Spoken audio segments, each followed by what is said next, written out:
coming off the game on Friday, and it was a really good defensive performance. And I'm sorry, Thursday. I played Friday, to Cincinnati? The Friday was Illinois. Yeah, I got him on it. It all runs together. Friday, Thursday, Saturday. We're going to catch a Saturday so we can stay on rhythm and keep going. But just the performance of the team, and you look at us on defense where we created 6 turnovers, and then our kicking game, Emilio, was 5 of 5.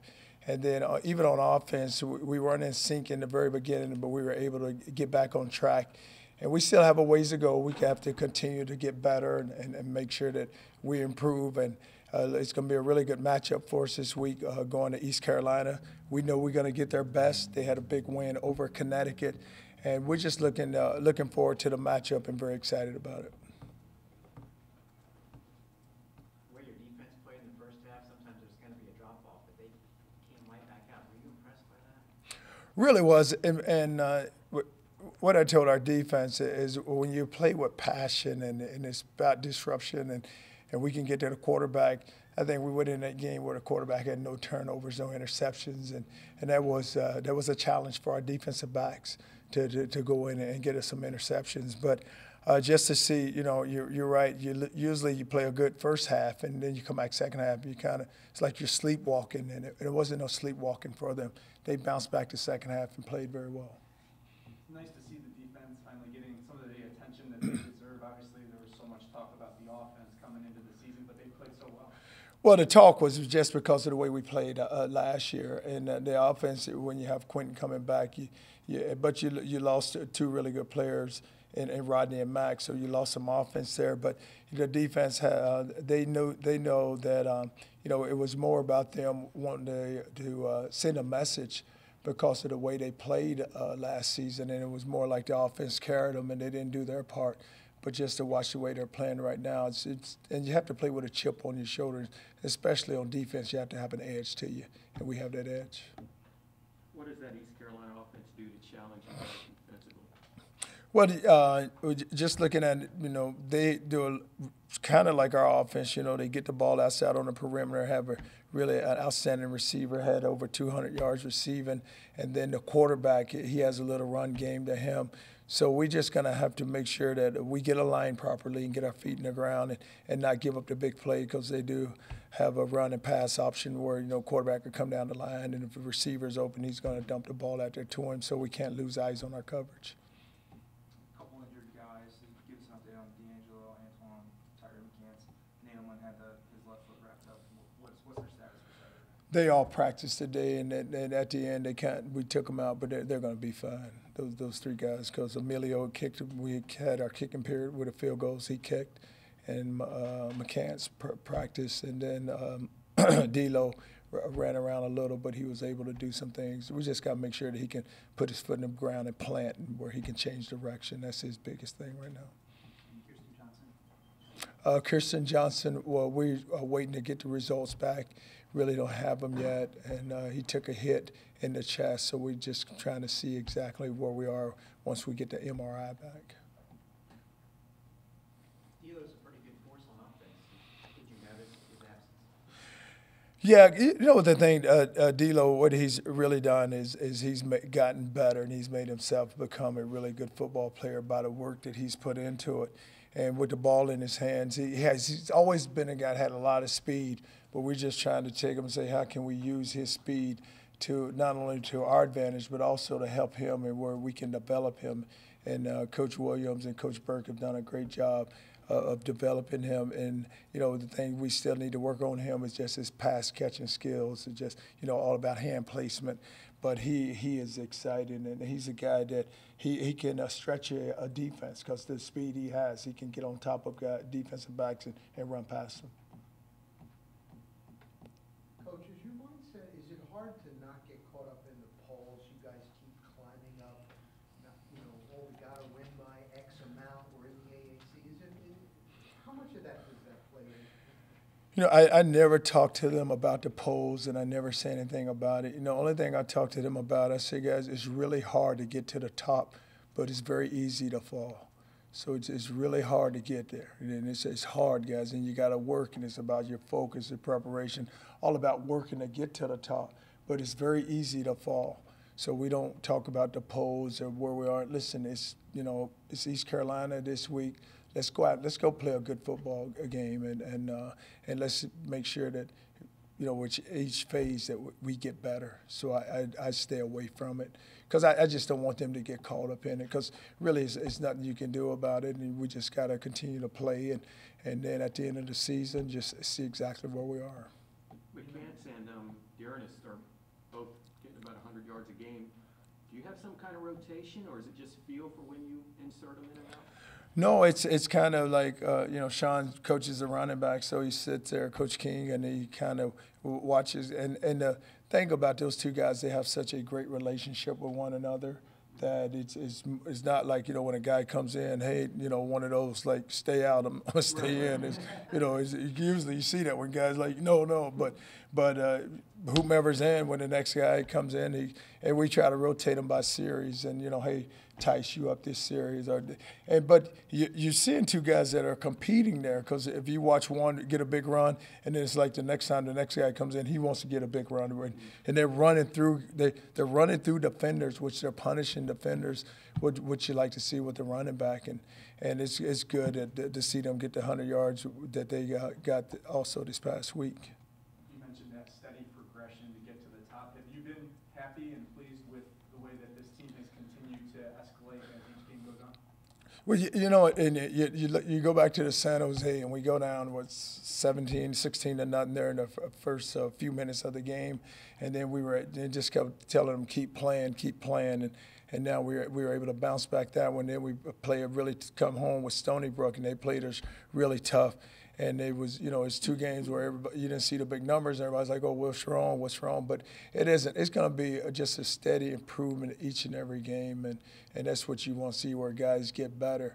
And I know sometimes we want more and we expect more. But when you're playing as a team the way we're playing, and it's not like one phase is outshining the other phase. It's like you got a defense that's playing very well, which we haven't seen happen. So everybody's really excited about the defense. And now, they're looking at the offense. It's nothing wrong. You look at out there the other night, we had 4 drops, 4 touchdowns that were, should have been touchdowns that, drop balls. And if you get those 4 scores, it's really a runaway. But it's in the kicking game. I talk about our kicking game, and I got guys in the kicking game that is playing very well, and guys in the kicking game just kind of setting the tone. Because if you look at the hits that Sands is making, I say to them, I said I have Ferg on one side, and I said Ferg is probably the slowest guy to that side because I go Ferg, Fullwood, and McGee 1, 2, 3 to my left. And I said, Ferg is probably the slowest one, but he's always the fastest guy down the field. So I said, your challenge is to go outrun Ferg. And then so to the backside, I have Sands and guys that are, Kirsten was another one that really are Danny Thomas, guys that they're really buying into the special teams. So I go from there to punt team, and you see the same thing with your outside gunners, where you see Ferg and see Sands still running down and putting pressure on the returners. So when you get that in the kicking game, it kind of spills into your offense and defense because I talk to them all the time about, look, guys, you won't ever play on offense or defense until you become a good special teams player.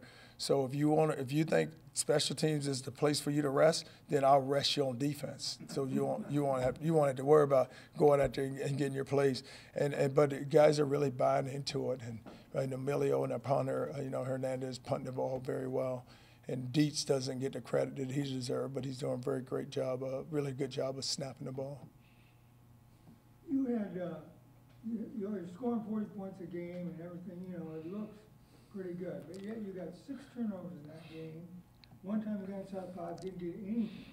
A couple other times you got field goals.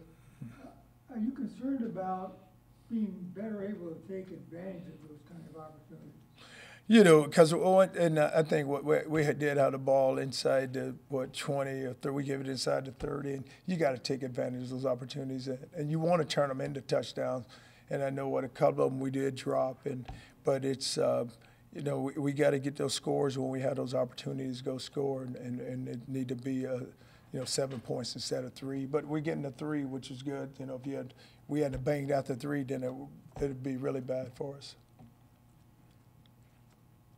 Coach, you lead the nation in interceptions right now. Is that the front four pressure seems to be a little bit more focused than the pressure? Are these interceptions being forced more by the pressure that's getting on the quarterback or the coverage? It's a combination of both because you're watching really good coverage in the back end, but you're getting a really good rush up front. And, like when you see guys go like Reeves is really right. Love had a really big day. And then inside with Sanat and Hector, both of those guys, and I can bring Bronson in. Even when you bring the young guys in, they're applying the pressure. But we're rotating a lot of guys, so that's allowed us to stay fresh up front. So we're fresh up front, then it gives us that opportunity to put the pressure. And then the back end, they're either tipping balls or knocking balls away. But they're just playing so hard. And they're doing a really good job of studying the game. So sometimes by teams' alignments, what route is coming. So, they're communicating in the back end. They say, okay, here's a Hank route. He's coming. Here comes a Hank. Here comes a Hank. Or here comes Dig in the middle. They're pointing it out. And so now when you get pressure on the quarterback, he's letting it float out there, and guys are getting a chance to go intercept it. When you got defense like you've been able to play and use quite a few guys early on, how important is that going to be? Because when you start playing some of these good teams with these hurry-up offenses, and most coaches like to keep fresh people in there, but you can't afford a drop-off either. How important is this playing time for some of these young kids? It's been really good that we've been able to play the numbers we play, and because you look at us up front, you're getting guys in the game, and they're playing early snaps. Really, I think we try to get a 6 to 8 play rotation with our guys up front, so that we can try to keep, like Kegger and Pinckney are getting a lot of reps, and Bronson, they're getting a lot of reps. And then on the outside, you see Brown a lot. But the guys are coming on for us. Black is coming on. Those guys are doing things for us that where they can make plays. Livingstone, they're making plays for us.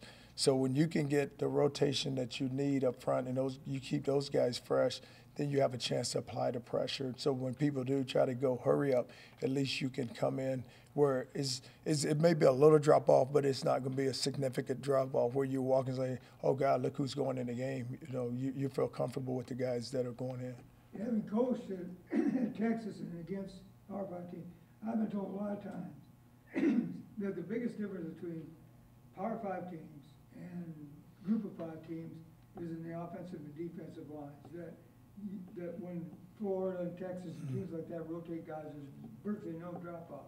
But mostly in Power 5 teams, there can be a big drop off. Do you think that's true? That is the biggest? Is that skill position play? Well, where we've been very fortunate, and where Willie did a great job is recruiting up front with the linemen, with the defensive line especially. I mean, you look at those guys up there, and you don't see a big drop off when we rotate. And in the offensive line, what you try to do is find like 7 to 8 guys. You got your starting 5, and try to find you 3 more guys that are solid in case something does where, you can move a guy here and plug this guy and move guys around. But, it's in the skill positions, you're going to always find skill. Those guys, you're going to always find a guy who's fast and quick, and guys who are explosive, and guys can make plays. But you just always, and that's where I've always felt like you had to do was build your front people first. If I had 25 scholarships and I could sign 25 linemen, I probably would. And I tell the skill guys we'll get them another time, but we would get big guys. Because you got to be physical at the point of attack, and you got to be able to stop people, and you got to move people off the ball, and control the line of scrimmage, and you do that with big guys. There's been a lot of controversy in football this weekend, mostly on the NFL, and things like that. Can you talk about what you've shared with your team, what they've shared with you about what they saw this weekend? Well, it's more about us just working together and coming together and supporting one another. And, there's times when there's issues, and there's issues all across the country. But it's that there's issues that you can come to a common answer if everybody's willing to work together. And a lot of times, everybody got to have their opinion. I may not believe what you believe, but it's not that you're wrong. It's like we sit down and have a conversation and able to express our beliefs, then we can come to an understanding of why you feel the way you feel and the reason why I feel the way I feel. But even with our team, I always tell them, like, if you're willing to make a stand about something, make sure that you've researched it and you have a reason for making that stand. Have any of your players expressed anything? Have you talked to your players about that NFL stuff or anything? No, I haven't said much about it, and they haven't themselves. But they see it happening around them, and it's always going to be conversations because they see it. But like I told them, it's all about us. We have a team, and if ever an issue that ever comes up within this program, that we'll sit down and we'll talk about it as a football team. Regardless of who's right or wrong on that, it's not what it's about. Just to avoid the distraction, are you just kind of glad that you guys stay in the tunnel during the national anthem? Well, you know what, Joe, you have to respect the American flag. You have to respect this country. We live in a great country, and we have our individual rights. We have a freedom of speech, and we can do and say as we please. And like I said, some people may not agree with it, but I could sometimes, like I sit there listening to that, then my mind goes to wonder, like at Puerto Rico, and say, look what's happening there in that country, and they're talking about the number of days that they're not going to have power. I mean, let's go help those people. Look what happened, even in this state. Look what happened in Texas, and it's all about, where we try to help other people also, and sometimes there's battles to fight, but let's take care of what's happening around us instead of, kind of not thinking that's not an issue when it is an issue. What would you do if one of your players expressed to you a desire to make a statement before a game like that? How would you handle that? Well, we would have a conversation, and we would talk about the reason why are you making this statement, why you feel the way you feel, and because you have to have that conversation with the player, because you don't want him to just stand up and just all of a sudden feel like, hey, this is what I need to do. Hindsight's obviously 20/20, but when you were in first and goal down there and weren't able to punch it in, you kind of said, I wish we'd just given it to Quentin and let him do his thing. Yeah, because a lot of times when he has the ball in his hands, he's gonna make some things happen. But even on that, I think that we got hit, and either the back could have probably bounced the ball outside, because I think they overloaded us, and they did. They pinched everybody down inside. I thought we had the outside corner. And, it's a lot of things. Once you start thinking about it, you're just like, God, why didn't we do this or that? But we're going to get in that position again, and we have to execute next time that happens.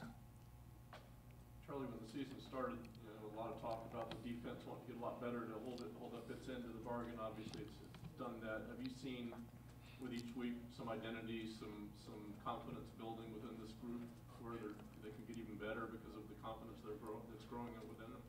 It really has, and that's because it is confidence, and it's about competing. And when you compete and you play with confidence, then you're going to be able to make some exciting things happen. And you look at us on defense.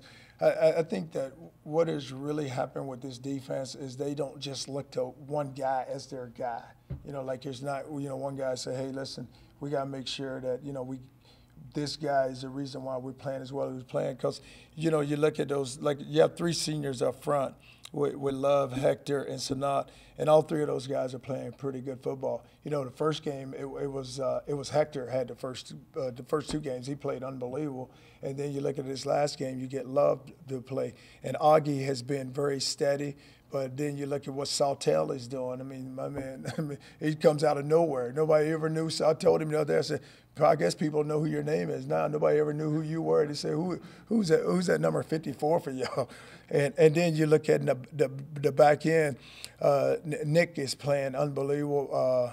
I look over at Hoggins, and Hoggins got a cast all the way up his arm, and he's out there swinging it. So I have a stunt where I bring the corner. And I said, listen, I said, Abraham, you run the stunt. Do not let him run the stunt. Because like I said, when he runs it, he want to try to fake a guy out instead of just going. And so I said, Abraham, he said, Coach, what, you don't have no confidence, faith in me, no confidence? I said, I have a lot of confidence in you, but I don't have confidence in you running that stunt. but it's just that, you know, you got a bunch of guys that respect one another, and it's almost like because they have the genuine respect for one another, they're playing the way they're playing. It seems like Coggins has, outside of Matthew Wilkins, he may be the most improved corner, tackling-wise, coverage-wise. Has that shown up on tape? He is, but I tell you what, to see Mazzy where he is now, it's amazing because I mean he wasn't even on the radar. You know, I can remember when I got here, I was looking for him. Then I see this, and he comes in, and we have a conversation. We had a really good conversation, and I said to him, "Listen, I want to see you. You got to start helping this football team. You got to make a change here, or if you don't want to be here, you act like you don't want to be here. Then you need to tell me what you want to do." But to see him, and it has started during preseason camp, and he always went against Valdez, and it just like his confidence just grew, and each day it just got, and now, I mean, to watch him play, it's really fun to watch him have the year that he's having right now, and I'm so happy for him because of what he's been through. And you're right, and then to see Ronnie does really good. The one game I think we were playing, playing Stony Brook. And they threw a ball down our sideline. He's on our sideline, so the ball went for like 12 yards. And you remember he comes up and he tackles the guy, then he jumps up and he pounds his chest. I said, look, don't pound your chest after the guy gets a 12-yard gain, all right? If that had been a 2-yard loss, I said, yeah, you pound your chest. I said, the guy, he said, I know it, Coach, but I just made that tackle and it made me feel good that I could wrap up and make that tackle. I said, that's good. But it's 12 yards down the field. But no, just to see those two guys and to see Nick play and Abraham, Judge, I mean, he's just been steady back there. And just you know, you watch him play, and you know the communication with him and getting everybody lined up, it's been something.